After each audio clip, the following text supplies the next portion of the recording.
Assalamu alaikum rahmatullahi wa barakatuh. Welcome back. This is the Companions of the Prophet, Lives that Define Islam, Episode 3, Uthman ibn Affan.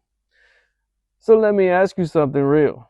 In the world where loud voices get attention, what about the quiet ones? The ones who don't argue, who don't fight, who don't seek the spotlight, but still change the world? That was Uthman ibn Affan. Who was Uthman? Uthman wasn't known for strength like Umar or closeness like Abu Bakr, but he was known for something rare: modesty, generosity, gentle character. He was wealthy, very wealthy. But unlike most people with wealth, he didn't hold on to it. So the man loved by the Prophet Muhammad, peace be upon him, Uthman, held a unique honor. He married two daughters of the Prophet Muhammad, peace be upon him, one after the other. Because of this, he was called the possessor of two lights.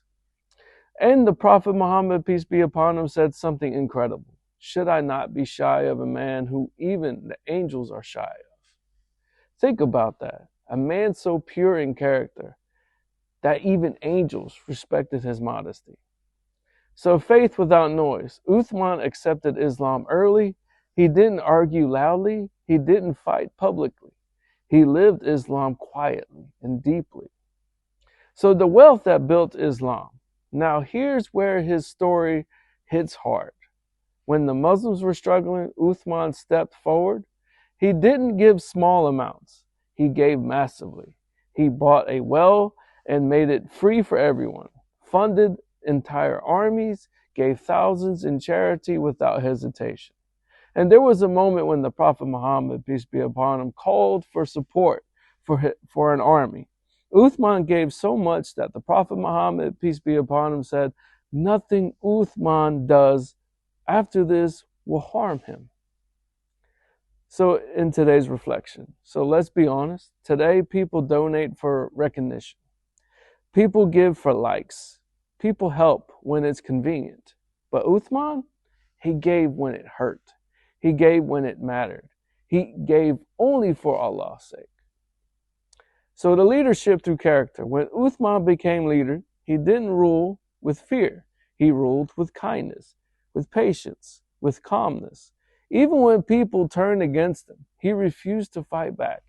He chose peace, even when he was wrong. So the Qur'an we have today, one of the greatest contributions. Uthman preserved the Qur'an in one standardized form. The Qur'an you read today is preserved through his effort. His final test, near the end of his life, people rebelled against him. They surrounded his home. He had the power to fight back, but he refused. Why? Because he didn't want Muslim blood to be spilled. He was martyred while reading the Quran.